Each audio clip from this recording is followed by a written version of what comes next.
Hey guys, welcome back to According To. I'm Megan. And I'm Ciera, and this week is our first episode with our new set design. So if you're not rebranded. a regular, I think we have our new podcast cover. everything up should as be well. like updated. New YouTube banner, new podcast cover art. If you watch the video version, or if you don't normally watch the video version, you should go over to our YouTube page. Go take a gander. We've refreshed the set. I feel we've made it still true to it's the same colors. Just a same quick, general audio vibe. description for the listeners. Instead of our pink couch and chair that we had previously, we now have like a reddish orange couch that we're both sitting at. Coming next week, actually, we also have mic stands on the way. For all those mic stand truthers out there. They haven't come yet, so we are still doing our handheld mics, but next week we should be hands-free, and hopefully that will please some of you guys. I'm excited to see if I like it too. So, we've been doing this thing for almost 5 years, over 5 years? Yeah. And we have not, I guess we had the Blue Yeti first, so that was kind of hands-free. And then still blue walls involved, and then we have 2 pieces of artwork. We had to pay homage, of course, to the fact that we still, one of our number one personality traits, which is I love it, but also there are some people who hate this. Yes. Not many. It's the people who feel like they're here to hate watch me. Yes. They're the haters, and all they talk about is how horrible Coke is for you, how unhealthy it is, as if I don't already we're not I don't stupid. know. As if I don't know. However, I don't care. / if I'm gonna have one vice in this world, let me it have be. that. Okay? Let it be Coke. So we have obviously Coca-Cola still is on the cover photo, and then we have such cute prints that we got from Etsy. One of them says "Save water, drink Coca-Cola." Very cute. Very true to and me. then we just have one other poster that just has cola. Well, it's funny because this specific piece of artwork, it was also on the shop was a bunch of different alcoholic Aperol spritz and gin and tonic, dirty martini, that kind of stuff. And Megan well, what would we get? Be a Coke, obviously. So that was the design for that one. I also think it just fits really well with the couch. Our colors are still, kind of the same. And yeah, so hopefully you guys like the visual setup. We thought it was kind of nice and cozy, and yeah. We are still not at the level of having multi cameras, because that is just well, the thing is, we're the ones editing. As long as I'm editing, it is not a one camera show.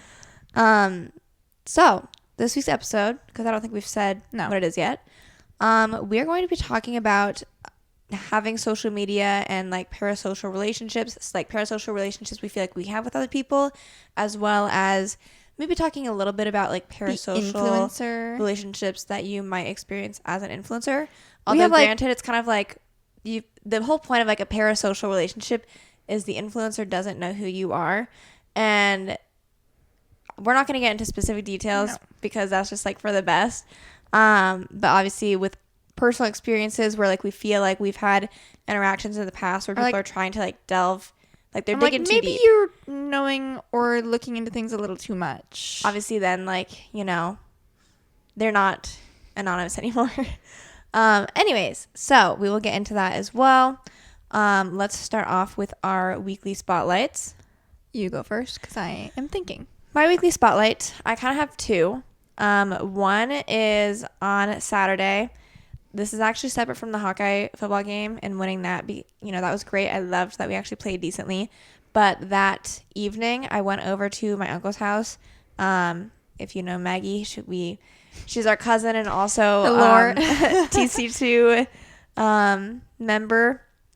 And so I don't know how much people know anymore now. Right. Sometimes I feel I explain stuff and people are well, obviously, how do you think I got here? Why do you think I'm watching you? But some people don't know. Some people don't find us until later, and they're who's Maggie? Why should I know her? Yeah. So she's our cousin / if you have been around for a long time. Do you remember there were people that would make fun of us when we'd be our sister Haley, and they're we know who Haley is, and I'm I'm sorry, I don't know who knows what. Yeah, I have to give just a little bit of context. The 2 words help a lot. Went over to the Iowa State game was Saturday evening, and so it was an away game. He had this whole tailgate set up, but in their garage / driveway basically. And I got to hang out with Maggie. Her boyfriend Stan was there, my aunt, uncle, cousins, And then like their neighbors and stuff were there. My mom and grandma were there. So it was just nice. I hung out there honestly longer than I anticipated to be there for, but I was there for probably like 5 hours. So it was good. You were having a good time. And yeah. My weekly spotlight is also like touching back on last week, some of the fall trends and stuff. We went to Old Navy and I got a couple fleece items. I got 2 fleece I'm vests. wearing mine right now that I got. And then a fleece pullover. And I'm like, I think I need more fleece. I think this is like my answer to the fall.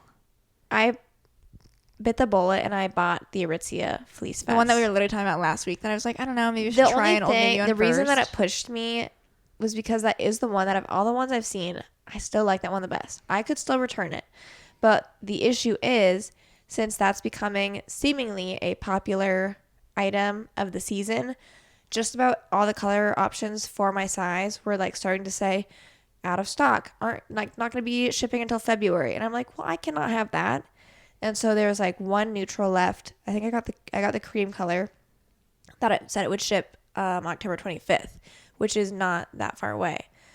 So I was like, well, I'm going to just do it then. And if I don't like it or I don't feel like it's worth it, then I will return it. And I also got 2 basic long sleeves to see if I like those, also from Aritzia. I was making fun of Megan because I was like, well, how much were those long sleeves? And what were they, $38? $35. Which is not bad, but then I was like, for a long sleeve, like that's kind of expensive. But if it's a good long sleeve. Elevated basic. Yes, that's what all this is. Basically, that's how you justify spending extra money on. Like you could get a long sleeve, and we have long sleeves from Walmart. My hope is these are better, which then is maybe worth it. Yeah. Could be. What's funny is 2 minutes after I placed that order, I scroll on TikTok and I see someone who says they got that vest and was significantly underwhelmed. Oh. And they were returning theirs. So I was like, well, awesome. I just placed an order. So how am I seeing this specific of a TikTok on my For You page? That's very specific. So I hope I like it. I have seen, like, I see this one girl. I swear there's one person you mentioned. Did you mention a specific person? I don't think it was a specific person. There's like 2 people that like, they are the fall outfit.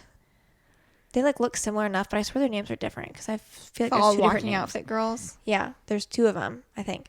Otherwise, it's the same person. But I'm like, well, I like it on them. People when they see our content. There's 2 or 1, I think. I'm not sure. My other semi-spotlight is that we went to a movie last week. Oh, yeah. Yeah. That was fun. We did this Friday night, and I love movies, okay? Honestly, we should become, I know we can't be AMC people anymore, but we should become Cinemark members. What is that called? I am not sure. Stubs? I don't know. I feel like that's not what it was called. Anyways, we went to a movie. Wild Robot. Because Altoona's, that one's also a Cinemark. So the ones that we go to are Cinemark theaters. Yes. They keep closing around, you guys. Like, the movie theaters are dwindling. Bring them back.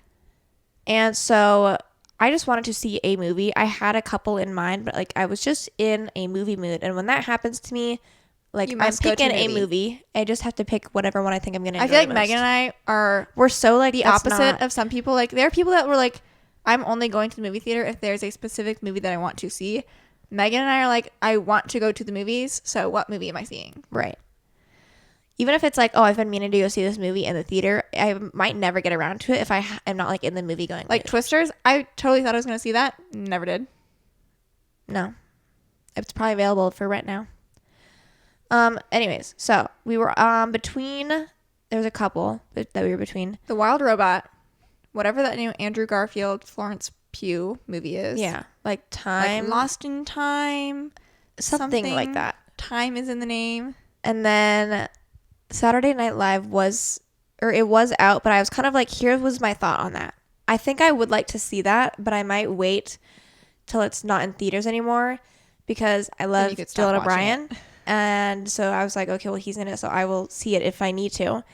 But I thought it looked like the production was done well, but I'm not like super, like I don't love Saturday Night Live. I'm not super invested in the show or anything. I'm not a regular watcher. And so I don't think I'd be invested in it for that reason. It kind of felt like it would be similar to like the Bike Riders, which Ciera and I tried watching at home a couple weeks ago. And it's like I wanted to watch it because Austin Butler was in it. Okay. So that was my driving force. With this movie, I want to watch it because Dylan O'Brien is in it. That is not enough to justify an entertaining movie. The Bike Riders was well done, but I was just kind of like, I don't really care. Like, I don't really care what's going on. The plot's not super interesting. So we watched like 75% of that movie, and then we're like, we're just bored. So we stopped watching it. And my thought was if we did that one in the theaters, we were going to have like the same, like, is it almost over yet? And then you can't like actually justify leaving because you paid. I mean, we paid for the Bike Riders, but we rented it. Yeah. So then we opted to see The Wild Robot. It's an animated movie. And I went in totally blind. Like, I didn't see the trailer or anything for it. I just had knew seen people positive reviews, and I knew, like, I watched the trailer, so I knew kind of the general premise. I thought it was so cute. I thought it was a really cute movie. Very emotional at times. No, yeah. Like, I was kind of like, why am I almost tearing up right now during this animated movie about, like, a robot and her, like, child duck goose? So, if you haven't seen it and you're looking to go do a movie, I would recommend. I feel like if you're like a mom or like a mother figure, it would hit so hard for you. Yeah. So maybe you'd start crying. But there are also like other stuff too about like belonging, found family, even though I hate that term. And so it was cute. So that was good. So it shows like the robot's quote unquote child is a goose. Technically, it's not a duck. I said a goose. I doubled down. But it shows him like as a little gosling first, and he is so cute as a gosling. Like, I was just like, oh, my heart was melting. Then he grows up and he's fine, but the gosling was so cute. Okay, moving on to book updates. I can finally say that I finished Where the Lost Wander this morning, and I am very happy to be done with that book. I give it 3 stars. The first only book you've read this month? Honestly, possibly. I've said this before, historical fiction and I just don't get along. I tried it out because it's our book club book. Yeah. I'm glad that I started it sooner than I probably would have initially started it because it did take a while. And I've been slacking for like all of our past few book clubs. I've been like right on the nose with needing to get it done in time. But now that I'm done with it, I feel like I'm excited to read again. Now that like I've been done with it for a while, I gave it 4 stars, and I remember highlighting like just different things in the book that I thought were cute quotes. I'd be interested to go back and like see if they still are like if they're like as good as I thought they were when I highlighted them. I just felt like, I mean, the time period doesn't really interest me. If you're unfamiliar with the book, it basically takes place in I don't know what time period. I don't know. It's like Oregon Trail kind of time period when they're like migrating west. And like that area and time of history doesn't really interest me. It was just like, oh, we're on the trail again. Like the wagon's got some issues. Like just that kind of stuff. I was like, I'm bored. And there's like the love story going between the main male and main female character, but it's like not like super intriguing except for like they both have like that initial attraction towards one another. It's definitely written from like a different lens than just like a romance book. Right. And so it's obviously different in that way. You feel attached to the characters, but also not really. I feel like you don't get a lot of like their insight super well. Yeah. So, I don't know. I'm pleased to be done. I'm now planning on reading The Unmaking of June Farrow, which I feel like I don't know much about the book, but it gives me like spooky fall time vibes. And so hopefully that's like going to be it's a good time of year, I think, to try it out. And I've heard good things about it. So I'm excited. I just finished reading Addicted. I'm not done reading it. I'm finishing it today is my plan. I have an hour left. I'm hoping to finish Addicted to You by, it's 2 authors. One of them's Krista Ritchie, and I don't know the other one's name. I am feeling like I'm going to probably give it like a 3.5 stars, but I am going to go back and make sure that I rank Magnolia Parks lower than this book because I feel like I like this one more. They are both giving like kind of socialite, elitist families that like their problems are like not like they're real problems, but you're also kind of like you don't feel like that bad for them. Mm-hmm. I feel like the book has gotten better the more I've been reading it. Maybe it's also just because I've been reading bigger chunks of the book, so like I've been more entertained. But I haven't decided yet if I'm going to keep reading the series or not. I'm pretty sure it's like quite the long series, or at least like there's kind of like there's like the addicted series, and then there's like the Calloway sister series. I don't know if they're like the same or not, or if they're kind of like one's a spinoff. But it'll be a while. Like if I read this series, it'll be like over a good chunk of time, and so who knows? We'll see where it keeps going. But I am not quite sure what I want to read next. I'm in a phase right now where it's just like I just need to pick whatever sounds like it's gonna be a good read. But I was looking ahead at Ciera and I's little planning schedule for like our videos that we post on YouTube, and I had noticed that at the end of this month we had a planned video of reading books that our parents pick out for us. Neither of them are readers, so like this would be Mom reads. Mom's an audiobook listener. She listens, and she listens to like the exact same book in like 20 different fonts, because I swear there's like this, I think she has Audible, but like the covers of this author's books, she must have 20 different books at least, and they all look the same. It's just like the like mystery thriller. I think it's like this detective series. Maybe like she has a couple detective series that she listens to. That's like the vibe that I get. Maybe she'll want us to read one of those. Maybe. And then our dad has no idea. He'd be going purely based off of vibes. But that being said, you know, there's 3 weeks that we have until these videos the video is supposed to theoretically go up. And so, you know, it would take a little bit of time for us to read the books and then get the video posted. Mm-hmm. Do you think we should have them pick, just like they each pick one book and we both read it, or they pick a book for each of us? It would be... Wait, what were your how'd you word that? I think maybe I didn't say that right. I think you said the same thing. They each pick a book for us to read, like one book, or they pick a book for each of us. I don't know. Here's the other thing. If you wanted to make it easier on ourselves, do we pick one parent picks one book? That would be different, I guess. Like that would be a third option. What? How is that different? One parent, instead of like each of them picking 2 books for both, like dad picks me a book and you a book, and then mom picks me a book and you a book. That's 4 books total for the video. Mm-hmm. Versus if we wanted to make it easier on ourselves, dad, let's say, picks a book for one of us, mom then picks a book for one of us. Now we have 2 to 3 weeks to only have to worry about reading one book. Could be an idea. We'll depends on how quickly we get together with them to pick a book out. We end up like we start with that, and then depending on how fast we read, we can catch back up. No, we catch back up with them. We say we're ready for round 2. Yes, we're ready for book number 2.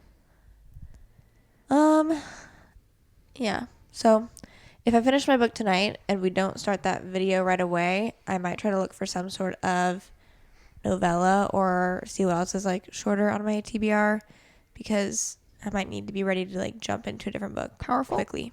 So that's probably the only novella I have on my TBR, I'm guessing. So that would be a good one to do. Okay. Now that we're caught up on books and life, we're going to jump into the episode. So this episode about parasocial relationships and social media, we can kind of touch on from both lenses, having, you know, been quote unquote influencers, content creators, whatever you want to call us. And then also we are observers, users of social media, and we follow people that we have parasocial relationships with as well. What is, for anyone who's like not really familiar with the term, what would you say a parasocial relationship is? I would say it's a one-sided relationship that takes place over like social media. And so typically it's fans or viewers. Do you think it has to be social media, or like, do you think like this extends to like celebrities as well? It does, but like through social media. Like how would you have a parasocial relationship with someone who like doesn't have social media? You can't contact them. You know what I mean? I mean, technically, like in the, you know, the olden days, fan mail, like I guess in some ways that could be considered a parasocial relationship, but no one really does that anymore. Yeah. So I feel like social media, like they have to have some sort of social media platform for it to really take place. So celebrities that like don't have social media, do we feel like they kind of forego these parasocial relationships? I mean, in the sense that like their fans can't really or is have it like yes, now but like, I feel like anyone else the that's posting idea just content of them, and then they still like there is the internet for the reactionary. I feel like the idea of a parasocial relationship is that it's one-sided. So you're like saying these celebrities don't have it. Well, celebrities don't have them. Their fans have the relationship. Okay. You know what I mean? That's why it's parasocial, because they don't know them. Okay. We're going to start by talking about some people that we feel like have been people we've been interested in, and maybe I'm going to say I don't feel like I have a parasocial relationship with these people because I don't do any I'm just an observer, okay? So even if I am invested in these people, or if I'm wanting to be in the know, as one does, I'm never going and commenting or critiquing the things that people are saying or doing. Although we might be critiquing or commenting on things on the podcast. So in a sense, maybe that makes it so we completed the parasocial circle. I don't think so though, because I think it has to get back to them. And we have to send it to them. You have to see this. You know? Okay, our point of the podcast is not for them to it's for you guys to listen to it. I'm not trying to. We're gonna talk about Aspen Ovard. I'm not gonna send this. I'm not clipping this and sending this to Aspen Ovard and be like, "Here are my thoughts." Yeah. I don't intend for her to see this, so I don't feel like it counts. Okay. Speaking of, we actually came up with this idea before, the last week, that I feel like Aspen Ovard has suddenly just been posting like crazy on TikTok, but we're starting off with her because she seems the most relevant, and I think we can also comment. To say. We're up to date on her Lauren stuff, but we've seen enough TikTok people and her followers and stuff, we can comment on their parasocial relationship with her, even though we feel like we don't have one. You know what I mean? This is a commentary, really, more than anything. If you are unfamiliar with Aspen Ovard, she's a lifestyle influencer, started on YouTube, posts on TikTok, big on Instagram, that kind of stuff. And she recently had her third baby over the summer. And around that same time, it had been leaked that she had filed for divorce. She never confirmed it, but some reputable sources were coming out saying they found court documents. So then her fans and followers were trying to be like, girlie, are you getting divorced? She never addressed it. She kept posting content pretty much as normal. Mm-hmm. And people were confused because they're like, is she going to address it? If it wasn't happening. She also just had a baby, so the timing. I mean, people don't typically get divorced after they have just had a child. Yeah. And so I don't know how long after the initial rumors started circling that she actually confirmed on her TikTok with the very mindful, very demure, that was her announcing her divorce.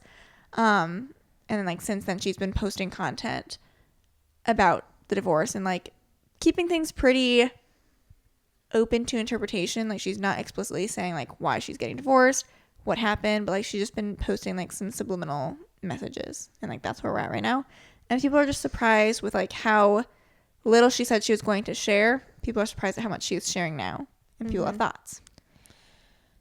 I think it was one thing to do the very demure, very mindful, as a confirmation thing, because at the end of everyone knew that it was true because of literally finding the court documents online, but people are nosy and they just want they want to know. That's as simple as that. So just the confirmation was wow, she actually said something about it, and then seemingly she was never really gonna bring it up or address it again. And then I mean, here we are probably a month and a half later, and she seems to be slowly but surely she'll say, here's how the past week has progressed in my mind. She'll say a little something or make a little joke about something, and then she'll be like, but I'm just saying this for fun, and it's a joke, and that's how I handle things, and I'm not going to speak to it anymore. And then next video, she does the exact opposite and speaks to it a little bit more. And it doesn't help that everything she's saying to explain herself is still just as vague as the original situation. And she's we know nothing, basically. She's wording things where the way she is wording and explaining herself definitely, like, you kind of start drawing conclusions because you're like, the way she's wording this, like, that means this couldn't have been the issue, because like that's not how I would describe said situation if this is what I had in mind for what led to the divorce, for example. And I'd have to go back specifically to like find specific words or sentences she's using. But especially most recently, she's been saying like, I'm saying a little bit more now because I know something now that I didn't know like a week ago when I said I wasn't going to post stuff. And then like it's back and forth of like, the weirdest thing to me as a viewer is like, it's one thing to be co-parenting because like obviously her and Parker are going to have a relationship for as long as they're both alive and they're parenting their children together. And, you know, that looks different to different people. Like as children of divorce, when we were growing up, to be honest, our mom and dad, like it was a drop off at the person's house, and then, you know, I think is weird. I guess I shouldn't say weird because, you know, people have their reasons, but like a specified drop off and pickup location, if you're like not like if you are like in the same town, you know what I mean? Like we meet at the Walmart parking lot. Yeah. I know sometimes that's like a safety thing that people do, like they feel more comfortable. But like I've always like, seen that and been like, interesting. The houses, yeah. So like just my experience growing up with divorced parents was kind of like, our parents got divorced for a reason. They didn't really get along. They tried to communicate as little as often, and you know, they tried to coordinate our schedules, and we would get to whoever's house we were scheduled to be at. That was that. Okay. And Aspen has 3 young children now. Obviously, they're and like not living of school in a different age. state. Right. That's like also, but he seems like he's there more. Right? Did he move? Like, I don't understand. We don't know where Parker's at. Maybe he's staying with her because why would he say this? I don't know. I literally don't know. But where was I going with this? Oh, like you can go on her TikTok and see what she's been posting. Okay. But knowing that people get divorced and like there's got to be some level of animosity there. Okay. I don't care how amicable a divorce was. There was obviously a disagreement and whatever led to the divorce. Okay. That was not able to be resolved between the two parties.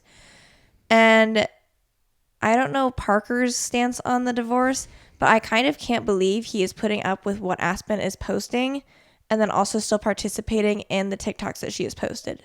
Right. That's my biggest thing right now, is because she has made statements, as much as she has said, be kind to Parker and don't bash him, like be nice to him, trust me. Like she said some things that like things would where it's like have you have turned to the internet against him. Yes. And then here he is happily participating, not declining to participate in whatever TikToks have been made. Yeah. And she's not making money off of them. It's just weird. It's weird. But anyway, as far as like the parasocial side of things, obviously the internet is consuming these TikToks and like they have thoughts, comments, concerns. Some people just like love the TikToks, and I'm indifferent. I think it's weird, but like at the end of the day, do I care what she posts or doesn't post? Not really. And it does sound like she has gotten like, for positive parasocial relationships, it sounds like she has gotten a lot of like DMs from people who have like gone through divorce that have been helping her. So that's like a positive like parasocial relationship where she gets to like receive good feedback and like good insight for like women going through divorce that she is struggling with. Cause like she's talked about how, you know, she's posting these funny things online, but like it's still like, you know, a dark time for her. Like she's depressed, things like that. And so that's a positive. She also has to get through like the negative feedback that people are sharing regarding her content. I just like my personal comment to her is like, I just feel like post these in a drafts folder first, take a day to think on it and sit with it. Then the next day decide if you feel like you still want to post that. Like things have seemed so, and like she has deleted reactionary. Some stuff. So like there's clearly some things that she's like, posted that she doesn't want out there. Right. Like don't be so post happy you're going to regret posting what you choose to share, because you're just giving people more things to comment on. Which like she doesn't really seem like she wants people's comments. You know what I mean? Mm-hmm.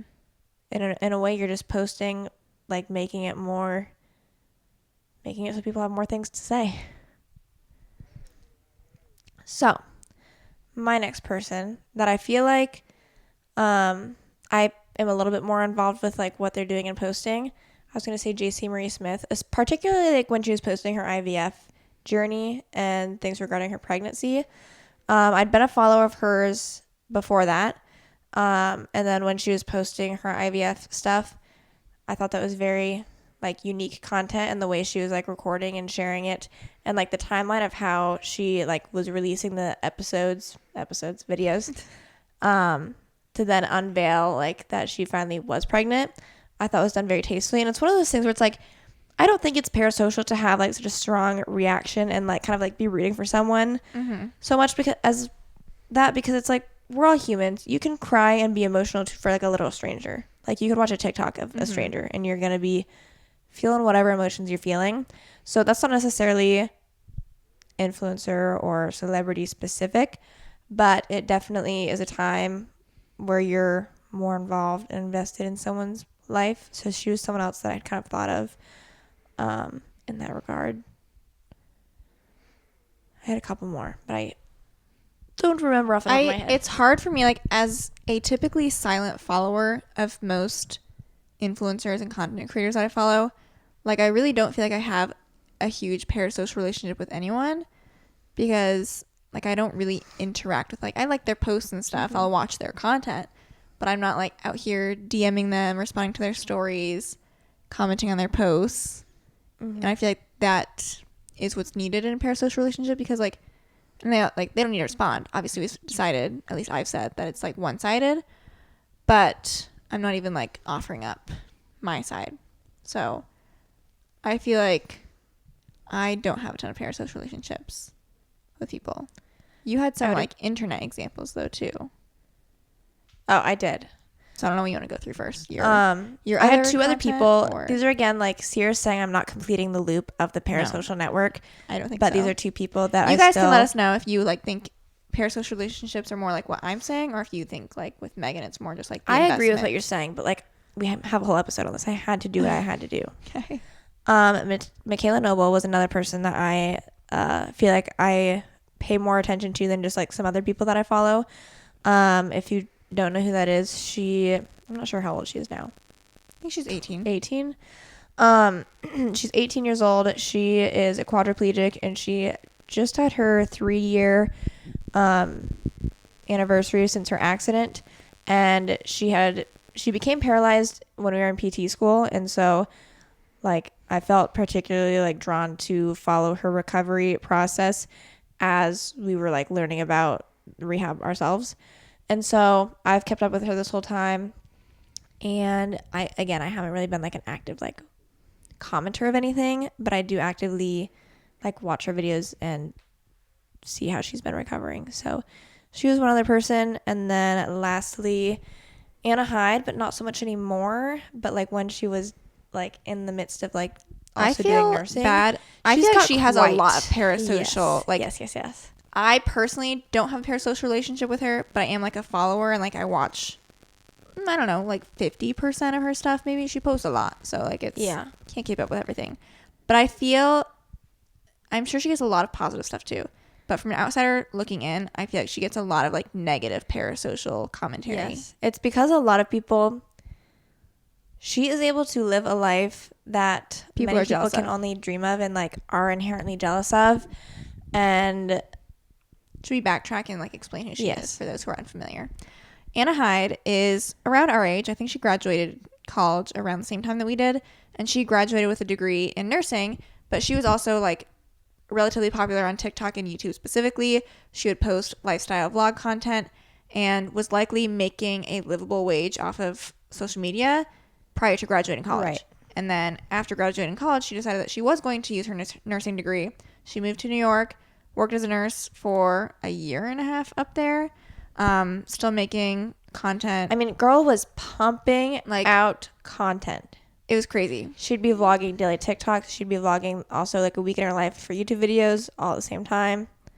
She'd be working 3 nights and then going on like a 3-day vacation. Or like a brand trip or something. Like it was quite literally insanity. And then she wasn't happy in New York. She moved to Charleston, continued nursing there for a little bit. And then kind of around the same time, she started dating this professional baseball player and decided to quit nursing. And like now she is doing social media full time. And she's also like kind of traveling with her boyfriend a little bit because her job gives her the freedom to do so. Yeah. And so there has been like controversy among, I don't know if you'd call them like fans or followers, but like there are people that do hate watch her, unfortunately. And she gets a lot of commentary from people who say like that it's bad that she like quit nursing. People think that she quit nursing to follow her boyfriend, and she said like that's not the case. She was making more money doing social media and like was getting burnt out with nursing. You know, it's neither here nor there. Like it's one of those things where probably 90% of people in her position either wouldn't have gone to get a nursing job anyways and or would have done the exact same thing that she chose to do, and you can't really fault her for that. I feel like where the hatred comes from is the fact that like I mean, it's just the fact that people are jealous and like people don't want to work, and or people that like, you know, there's people that followed her maybe because they were motivated by her nursing stuff, and now she's like left the field, and it can be like demoralizing in a way to see that like you were rooting for someone, you're like, oh, like we're in it together, we're doing the same thing, and then she leaves and you don't have a way out. I feel like that's where part of it comes from, when like they're like, she left and I can't. But like she tried it out. Like you can't say a girl didn't try. And Ciera said she's made comments since she's left nursing that like being a full-time influencer or only having social media as your job, like she's not the first person to make comments of like, I cannot do just this, or like doing just this all day long every day is making me go crazy. Or just like I feel, and this is someone who in some ways, I'm not saying to the level of Anna Hyde that we've had this experience, but like we have had the opportunity to like have content creation and social media be our full-time job. Like it was quite literally our only job pretty much until we got our job as physical therapists. So it did financially support us. We even had like, this isn't the exact same thing because like there was never a time when we were going to do social media full-time as like, okay, I'm at my final destination of doing this full-time. So between graduating like end of December and then not taking our boards until end of January, and then also like I didn't start my job until beginning of March. So like we had like 2 months where it's like we did a little bit of traveling, and I even like didn't start for a while after you, and I worked PRN, and I still was like, what am I doing? It was like the studying was exhausting, but then I also felt like I was never leaving my house, which granted that's not different for a lot of social media people. Like a lot of them work from home. You maybe go out to like shoot different things, but like I just felt like I was like, what am I doing with my life? I was like, I feel hated like the job search too. Like that also, like it was just a weird time where I was like, I really don't think I could do social media for only Anna specifically. Is that like she did make lifestyle content of like both travel, like being an influencer, but like her part of the appeal was that she was both, balanced both, and so like she had nursing content to create, and I feel like without, and then like, it was also like you know the thing where it's like my 9 to 5 looked like this, so my weekdays look like this, so my weekends look like this. Like people like the idea of like you work hard, you play hard. Not that she's not working with social media, but it's just different. It's, and a lot of people can't, you know what I mean? It's like a lot of people can't understand social media as a job compared to a typical 9 to 5 because like the work is different, and like anyone who works social media full time is lucky to have that position. And like I'm not here to say that being an influencer is easier than a 9 to 5 job. But like and we've talked about this before, I don't know in like what episode, but like we've talked about the interesting part about being a lifestyle influencer who does it full time is that like they're vlogging themselves, like doing the things that most of us just have to do. Right. Like their errands are like, this is what I'm doing today. Yeah. And like they have to come up with things to do to make their content interesting. But then I feel like people like, you know, it runs like the line of people getting like annoyed, like this is their life. Or like they are then able to maybe do some of like the more niche things. I'm kind of thinking like Danielle Carolyn will do this a little bit, and like I'm not bashing her or anything, and like some of these brands might be inviting her, but like let's say I know she's like she'll go and do like a little like face massage or like face gym. Yeah, like, face gym. It's really like makes me laugh. It seems like it's like a massage for literally your face, which it is. But it's supposed to be a workout for things your face. like that where it's like it's content for her, and maybe I don't know if she's getting a deal with them to go do that, whatever. But then like as a viewer, it's like she's doing that for the content, but she's like, so now I have to go do like, I'm going to Face Gym to go do that. And like, in a way, it's just another errand on the list of things that like you don't have to do, but you get to do. And now you get content out of it. But like then it's like, what are they supposed to do? You know, like there is no right or wrong. But as a viewer, you're kind of like, I would never do that. That's not applicable to me at all. So, I mean, circling back to us, I feel like obviously we don't make enough money on social media to like do it full time sustainably anyways. We used to. Not anymore. In high school, you know. But like doing physical therapy and like having a 9-to-5 job has helped us like separate, you know. Social media is still fun. It's still a job, but like we can like relax a little bit and like say we have a job. Like social media. So it's like the views, like we used to go in spirals regarding like YouTube views and views dropping and like coming up with like the next thing big to get the views up. Right. And now it's just kind of like we have the luxury of like, it really is just supplemental money at this point. And so like we enjoy making it. You know? We wouldn't do it if we didn't like to. So we get to have like more creative freedom in that sense. And like we are certainly not like, I tell you what, I am not perusing the YouTube studio analytics like I used to. Because I don't care. I don't need to care. Anyway, jumping off of Anna Hyde, but I just to circle back and like tie that in a bow as far as parasocial relationships is concerned. People had a lot of negative feedback for her, and like as a creator, I can only imagine like the mental toll that would take if like I don't know, especially as like a full-time content creator, like you do rely on your audience because they're the ones who are watching your things and generating your income. And you want that to be, you know, a hate watch is a hate watch. It doesn't really matter. Like you know, engagement the is engagement. Doesn't care, but you know, you'd want to turn that into like positive feedback. Like Meg and I don't get a ton of negative comments or feedback. We don't get a lot of engagement. Maybe a lot of you guys are silent watchers. You know, I assume that's fair. That's what I am. But like even like when you do get something, you're like, ooh, like ouch. Especially like if it is like a little true. And I don't know how much Anna Hyde feels like some of the comments that she gets like is, you know, accurate. Oh, there's a little truth to that. That kind of stings a little bit. But I feel like that would really like take a toll on me as like if I had a ton of people that had parasocial relationships with me coming at me with that kind of or that like kind of comment. You don't need to psychoanalyze me. Yeah. Yes. When I was thinking of different people that would make sense for like the closest people I have parasocial relationships with, I also was kind of thinking like as a society, I feel like there are large like viral moments that happen that kind of make it so it's like a viral parasocial thing. Because like these people are usually, I'm talking about like usually TikToks that go viral. These people usually don't have like a following beforehand. They're not going to have a following afterwards. But there is a moment in time of a video that goes viral and now everyone wants to know the ins and outs of like what is going on with this. Or people are psychoanalyzing their relationship. Right. I've got a couple such examples. One most recently, the most timely, is the room 309 lady. I'm pretty sure that's the room. I didn't double check when I thought this came up in my head of like, I think that's the room number.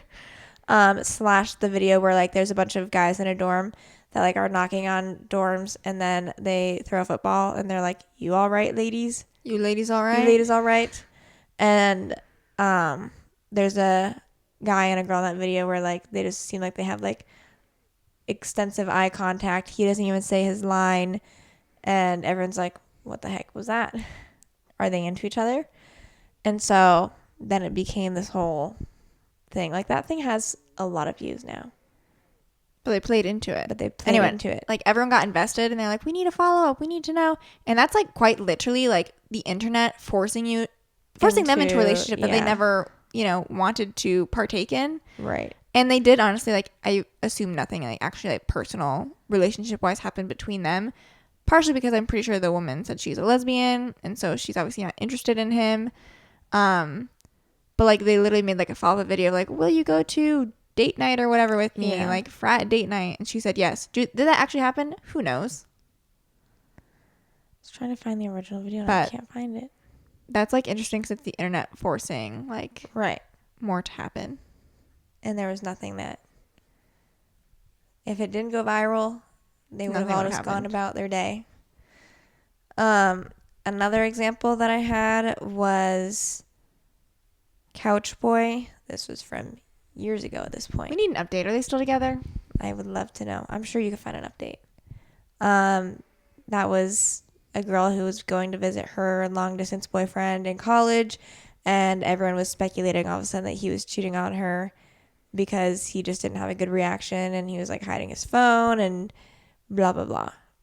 And the last I heard, they were still together. But that's the last I heard as well. But it's been a while.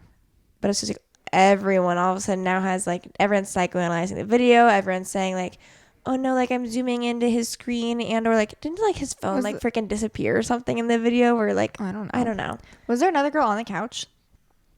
I don't remember the original video. It's been a while. I haven't watched it in a while. And then the last one that I had was like the rug lady, because that was kind of a situation. And then like she was really milking it. She was like, girly. Wow. She like, made merch. I was interested, like, you know, day of trying to figure out, but like she was making videos every 2 seconds, like with giving non-updates. And then she was like, there's nobody. I was like, okay, I don't care. I left. I wonder how her follower count has declined. Because I was in it Friday morning. I was like, okay, I'm invested. And then Friday afternoon, I had my answer. Goodbye. I'm done. Parasocial relationship ended. Yeah. That was all I have for examples of that nature. Okay. Shall we jump into our experience with parasocial relationships? Good, bad, and ugly. I mean, generally speaking, you guys as listeners, viewers, subscribers, like we have very positive experiences. I can think of like some examples just generally is that you guys having watched our content or listened to this podcast, you have like a good idea of our personality, our likes, our dislikes. And so when you guys send us like a DM, you're like, oh, here's a TV show or movie or a book that I think you guys really love. Like I love that because that's positive. It's something that I will take typically and like actually do something with. Even if I try to respond to people, is it no longer parasocial? I don't know. But we talked about how like since I don't know you guys, even if I am taking your feedback, I think it's still like parasocial. You know much more about us than we would ever of you. Yes. Than we ever would of you. So I would say it's still parasocial. I usually, if I like see a DM and it's something that I can respond to, like I'll give it a like or I'll say thanks for like the recommendation. Like I'll add it to my list or something. And so the unmaking of June Farrow was partially a recommendation, but also like something I saw in a Haley fan video. So if this is good, thank you to those who recommended it. Or like The Love of My Afterlife. I still haven't read it, but you read it. That was a recommendation from one of you guys. So that's like why I put it on the radar. We value you guys. And so we value your input when you've got good things to share.